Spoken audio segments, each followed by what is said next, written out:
ចឹងនៅលើវីដេអូនេះខ្ញុំនឹងធ្វើការបង្ហាញពីរបៀបនៅក្នុងការបញ្ចូលវីដេអូបាទទៅលើ slide បទបង្ហាញរបស់យើងអញ្ចឹងវីដេអូក៏ជាផ្នែកមួយបាទដែលវាជួយបង្កើននូវភាពទាក់ទាញនៅលើ slide របស់យើងផងដែរតែអញ្ចឹងកុំឲ្យខាតពេលអញ្ចឹងនៅលើវីដេអូនេះដែរខ្ញុំនឹងធ្វើការបាទបង្ហាញពីរបៀបនៅក្នុងការបញ្ចូលវីដេអូរបស់យើងបាទ3ប្រភេទបាទទី1គឺរបៀបបញ្ចូលវីដេអូរបស់យើងដែលយើងបានទាញយកមកហើយឬក៏វីដេអូដែលយើងបាន copy មកហើយដាក់នៅលើ computer របស់យើងណាបាទទី2គឺរបៀបនៅក្នុងការបញ្ចូលវីដេអូរបស់យើងដែលយើងទាញយកបាទតាមរយៈបាទនៅលើអ៊ីនធឺណិតផ្ទាល់តែម្ដងបាទហើយទី3គឺយើងបញ្ចូលតាមរយៈបាទ link ទៅលើ web ណាមួយតើអញ្ចឹងនៅពេលដែលយើងបញ្ចូលហើយខ្ញុំនឹងធ្វើការបង្ហាញបន្ថែមបាទទៅលើ menu របស់ playback បាទដែលយើងអាចកំណត់បន្ថែមទៅលើវីដេអូដែលយើងបានបញ្ចូលហ្នឹងតែអញ្ចឹងទី1តកតងជាមួយនឹងការបញ្ចូលវីដេអូរបស់យើងនៅក្នុង computer របស់យើងស្រាប់អញ្ចឹងយើងអាចមើលនៅលើ icon ដែលមានលើ text box នៅលើ slide របស់យើងណាបាទវាមាន insert video អញ្ចឹងនេះជាមុខងារមួយដែលយើងអាចបញ្ចូលបានតាមរយៈបាទវីដេអូនៅក្នុង computer ដែលយើងបានទាញយកមកស្រាប់ហើយបាទយើងអាចចុចលើហ្នឹងទៅវានឹងបង្ហាញផ្ទាំងបាទ insert video ឲ្យយើងមួយបែបនេះបាទឬមួយទៀតយើងអាចបាទចូលទៅក្នុង menu បាទ insert បាទឬក៏ insert menu របស់យើងបាទបន្តមកទៀតយើងមើលមកផ្នែកខាងស្ដាំយើងនឹងឃើញមានពាក្យថាបាទ video បាទចេញចុចលើហ្នឹងមកហើយយើងនឹងឃើញមុខងាររបស់យើង3ណាអញ្ចឹងយើងយកទី1នេះក្នុងករណីយើងចង់បាទទៅយកវីដេអូរបស់យើងនៅក្នុង computer របស់យើងហ្នឹងតែចេញចុចលើហ្នឹងមកវានឹងបង្ហាញផ្ទាំងដូចមិញអញ្ចឹងបាទអញ្ចឹងយើងអាចទៅរកទីតាំងផ្សេងពីហ្នឹងបើសិនជាក្នុងករណីយើងចូលទៅដល់មកដល់កន្លែងហ្នឹងនេះដោយសារខ្ញុំចូលមុនហ្នឹងខ្ញុំរកទីតាំងនៅកន្លែងហ្នឹងអញ្ចឹងវាចាប់ទីតាំងហ្នឹងឲ្យយើងណាបាទនៅទីតាំងចុងក្រោយដែលយើងបាន insert video ហ្នឹងវាទាញឲ្យយើងមកដល់ទីតាំងហ្នឹងតែអញ្ចឹងឥឡូវខ្ញុំយកវីដេអូទី1នេះបាទហើយយើងចុចលើ insert មកចឹងវីដេអូយើងវានឹងចូលមកក្នុង slide យ៉ាងបែបនេះអញ្ចឹងវាមានបន្តមកយើង play នេះជាសំខាន់នៃវីដេអូរបស់យើងណាបាទវាមានកន្លែងសារហើយនឹងមាន volume របស់យើងដែរអញ្ចឹងឥឡូវខ្ញុំនឹងតេស្តណាបាទយើង play វាបន្តិចមកអញ្ចឹងនៅលើវីដេអូនេះខ្ញុំនឹងធ្វើការបង្ហាញបាទពីការប្រើប្រាស់ទៅលើមុខងារ 3D model បានក្នុងបាទអញ្ចឹងនៅពេលយើងបញ្ចូលវានឹង play បែបហ្នឹងណាយើងអាច play បានហើយយើងក៏អាចធ្វើការទាញពង្រីកមករួមតាមទំហំណាមួយដែលយើងចង់បានដាក់នៅលើ slide របស់យើងហ្នឹងបាទបានផងដែរ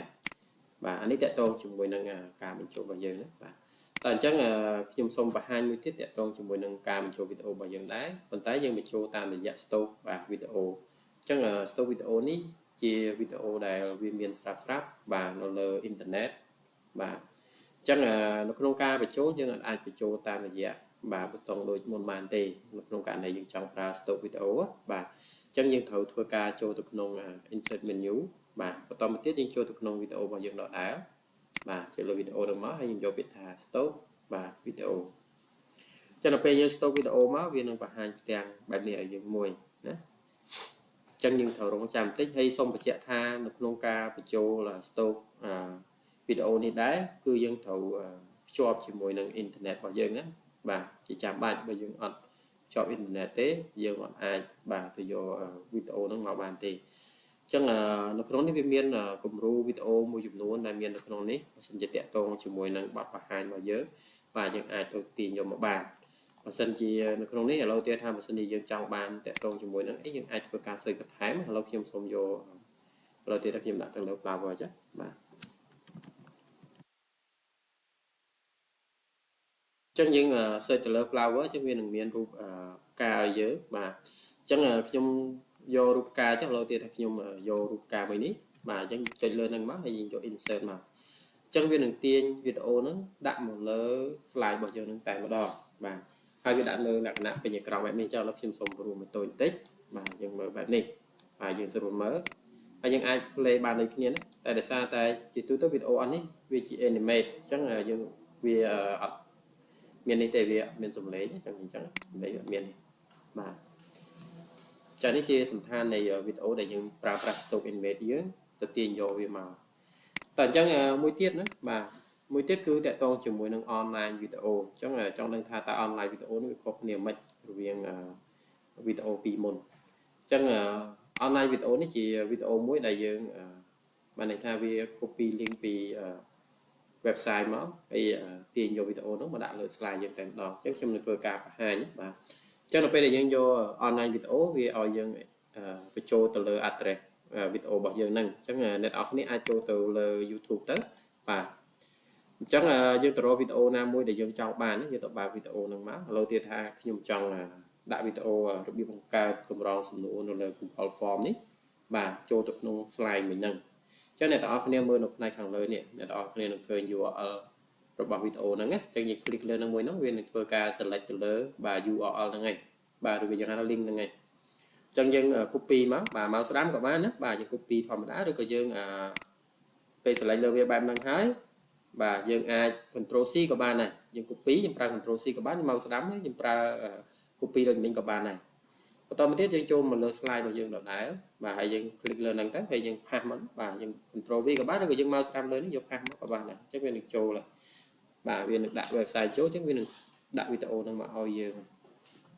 trong ở coi cái đã dân chạy lên insert mình nhiều bài insert mất chắc viên được đặt bà video mình nhấn cho tục nón bà slide vào giờ này chắc viên đã là quanh bạn này lúc khi xong đã về tôi tỉnh mất bà chắc là sẵn thán cái bài này đôi video cho mình chẳng và đã xong mình chạy tha camera từ lơ video để dân phải cho từ lơ online video cứ tiên tiền dân shop internet nó về để dân vừa bật hàng với video ca internet là bay tiền vì website và dân vì YouTube muốn vô một play đấy mà những sự kiện mình thổi cả chữ chạm lần rốn cái này biết bên trên chào video trong miền bên này cam đôi về để dân cho từ lơ YouTube đôi kia và cái nhé không được về một thấy 4 màu bán là $500 mg lùi ấy thì bà để nếu bị chui sầm rùa càng nhiều dân mua cho nuột đá tam dạ cái nhé nước video sầm than nó cứ bài nâng chắc miền lại khả năng video để YouTube video comment về bà hai nó lơ video để dân bạn để cho nó lơ và slide bật bà hai vào dưới đôi kia toàn chắc là không đi đáy lâu ở dân ban đăng ấy pi được biếm là không ca bình cho video bao nhiêu tiền bàyประเภท nắng trong phim nâng bà hai chạy tôn chỉ mùi nâng bà ca sắc xa bật tháng bà từ lờ mình nhiều bao nhiêu bà mình nhiều rồi bà playback ní bà dừng từ ca sắc xa từ lờ nâng xong rồi chạy than ở lờ playback ní vì có copy ca bị cho từ lờ ổ dấu đây lại nắm cứ tiền cái nhà tiền chắc là chim xong hai từ lờ một nghề tàng nắng và chắc nó còn lại ní miền stream video đôi nó không bà ổ dấu đây nữa bà chắc stream nó mới ra còn lại để dân thầu ca thôi ca cắt video bao nhiêu nó những trong đã cắt với chính khác rồi có tục thằng óc và lâu tiên là nhôm cắt với chính khác nữa và lâu chúng dùng chết và đây nhôm ok đó mà trong video bao nhiêu nó viên nó so ở bên phần này tam chạy đây để dừng cắt này hay là không để viên flat in hay là flat in nó ban đây tha về trên màu tờ về trên ở sâu ba thì vậy vì ran máu là hỗ trợ ba video bao nhiêu nhé mà nó dân ai bà lâu tiên thêm đã pi chân phải pram chứ hay flat áo đôi khi nó bạn em về chọc với dân oi về sai tờ tin tí chứ việc bạt từ đó mà chắc là không thấy dân ai đi bán lúc nhầm sâu ơi mời chứ mà chắc là để dân play mà cái sầm lên nó cứ trên nó cứ màu sai chứ cứ ọt cho bác màu đều cho bán mà nó tẹt tôn chỉ mùi nâng flat in bao giờ tận chắc là mối tiếp cứ tẹt tôn chỉ mùi nâng volume nếu bạn này thay dân trong ở về sầm lấy như khang rồi có medium rồi có bà lố mà sai lên dân cầm ra sầm lấy nhá lấy do cho bà chắc cho nên không đi đá về miền còn lại những mối tiếp cứ tẹt tôn chỉ mùi star cho nên bây star nó dân to tại dân click với bàn việc play bà rồi có automatic bạn này thay bởi dân automatically ní nó về dân do một nguyên đó cứ nó về để dân play đó cứ về nó về để dân slide show đó cứ về play auto đó bạn dân anh mình chăm ba chục lời video năng tiền mà nó là dân do automatically cho nên về để dân show slide nó mất cứ về play auto tại mà đó video ní dùng năng vừa ca bằng hai bà vì ca pra từ lời một người 3D model bà khởi nhất cho nó về để dân play nó về để dân show slide nó mất cứ về play auto nữa còn đây không cả là dân pra click mà sequence ní bạn này tha to để dân click lên video rồi còn là video tới bàn việc play nữa anh ấy được kia nữa và anh ấy dân click to tên lên video bao nhiêu bàn việc play cho pin nó cột này phần năng anh ấy bàn này đã mất cái sum lấy cứ đa ô tô tem nào video những đa ô tô nữa បាទមុខងារមួយទៀតដែលយើងគួរតែដឹងដែរនៅពេលដែលយើងធ្វើបទបង្ហាញហ្នឹងបាទវាមាន play full screen ណាវាខុសពី audio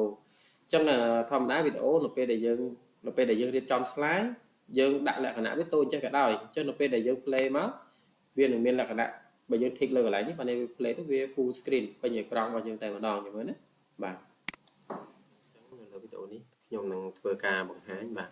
ពីការប្រើប្រាស់ទៅលើឃើញនៅពេលដែលយើងសូបែបហ្នឹងយើងយកមុខងារ play full screen មកនៅពេលដែលយើងសូ slide របស់យើងអញ្ចឹងវីដេអូដែលយើងបានដាក់ហ្នឹងនៅលើ slide របស់យើងហ្នឹងវានឹងដាក់មកពេញអេក្រង់ slide របស់យើងបែបនេះបាទយើងឃើញណាមុខងារ 3D model បានក្នុងចាឥឡូវខ្ញុំចាក់ចេញវិញណាបាទអញ្ចឹងអានេះតកតងជាមួយនឹងការកំណត់បន្ថែមរបស់យើងហ្នឹងដែលយើងគួរតែដឹងនៅពេលដែលយើងធ្វើការបញ្ចូលវីដេអូរបស់យើងហ្នឹងហើយនៅផ្នែកខាងនេះខ្ញុំអត់បង្ហាញទេអ្វីដែលខ្ញុំបង្ហាញគឺមានតែប៉ុណ្្នឹងទេតកតងជាមួយនឹងវីដេអូរបស់យើងហ្នឹងហើយយើងនេះមើលនៅផ្នែកខាងឆ្វេងនេះមួយទៀតណាតកតងជាមួយនេះ play បានន័យថាយើងចង់ចុច play នៅលើនេះក៏បានប៉ុន្តែជាទូទៅយើងអាចប្រើនៅលើវីដេអូនេះក៏បានដែរណាប្រើនៅលើនេះទៅយើងអាច play បានដូចគ្នាអញ្ចឹងកន្លែងនេះវាអត់សូវសំខាន់ទេបាទហើយនេះអីគឺតកតងមួយការ save វីដេអូរបស់យើងទេនៅពេលយើងចង់កាត់វីដេអូចេញអីយើងចង់ save វាឡើងវិញអីអ្នកទាំងអស់គ្នាអាចប្រើប្រាស់បាទទៅលើ save media as នេះបានន័យថាវាអាច save វីដេអូនោះទៅជា file វីដេអូមួយផ្សេងទៀតណាបាទចា៎នេះតកតងជាមួយនឹងបាទការសិក្សាទៅលើ playback របស់យើងអញ្ចឹងសម្រាប់ playback នេះដែរយើងអាចសិក្សាបានពីរបាទន័យថាតកតងជាមួយនឹង stop វីដេអូហើយនឹងបាទ this device នេះយើងប្រើទៅលើ menu របស់ playback គឺបានដូចគ្នាណាមុខងារគឺដូចគ្នាយើងចង់ play ទៅឲ្យវា full screen យើងអាចកំណត់បានដូចគ្នាអញ្ចឹងលើកលែងតែការប្រើប្រាស់ទៅលើបាទ online វីដេអូយើងអាចធ្វើការកំណត់បន្ថែមទៅលើនឹងបានទេបានតែទៅលើបាទអូតូទេយើងអាចចង់ដាក់វាអូតូនឹងបានតែវាហ្នឹងគឺអត់បានទេបានមួយទៀតគឺ save ហ្នឹងបានដូចគ្នាឥឡូវខ្ញុំសូនេះឲ្យមើលណាបាទចឹងនេះដាក់វាអូតូម៉ាទិកអញ្ចឹងវានឹង play ឲ្យយើងដូចមានប្រសិទ្ធភាពបន្ថយការឈឺចាប់និងគ្រុនក្តៅបាទដូចវីដេអូយើងធម្មតាអញ្ចឹងបានន័យថានៅពេលដែលយើងយកមុខងារហ្នឹងគឺវា play auto នៅពេលដែលយើងសូ slide ហ្នឹងគឺវា play auto ដូចនេះអញ្ចឹងណាបាទវាបញ្ចេញចោលពីរាងកាយអ្នកក្នុងរយៈពេល24ម៉ោងបានដល់500មីលីក្រាមលុយអីទេចឹងនេះតកតងជាមួយនឹងការបញ្ចូលវីដេអូរបស់យើងទាំង3ប្រភេទហ្នឹងហើយសង្ឃឹមថាអ្នកទាំងអស់គ្នានឹងទទួលបានបាទនៅអត្ថប្រយោជន៍នៃការបញ្ចូលវីដេអូហ្នឹងហើយយើងរៀន apply ទៅលើបទបង្ហាញរបស់យើងទៅការងាររបស់យើងវាកាន់តែបាទល្អប្រសើរមួយកម្រិតទៅមួយកម្រិតដែរបាទអញ្ចឹងបើសិនជាមានចង្អល់អីបន្ថែមតកតងជាមួយនឹងការបញ្ចូលវីដេអូនឹងដែរបាទឬក៏សំណួរផ្សេងៗតកតងជាមួយនឹងការសិក្សាទៅលើកម្មវិធី PowerPoint បាទអ្នកនរគ្នាក៏អាចធ្វើការ comment នៅខាងក្រោមវីដេអូរបស់ខ្ញុំបានដែរជួបគ្នានៅវីដេអូក្រោយៗទៀតបាទសូមអរគុណ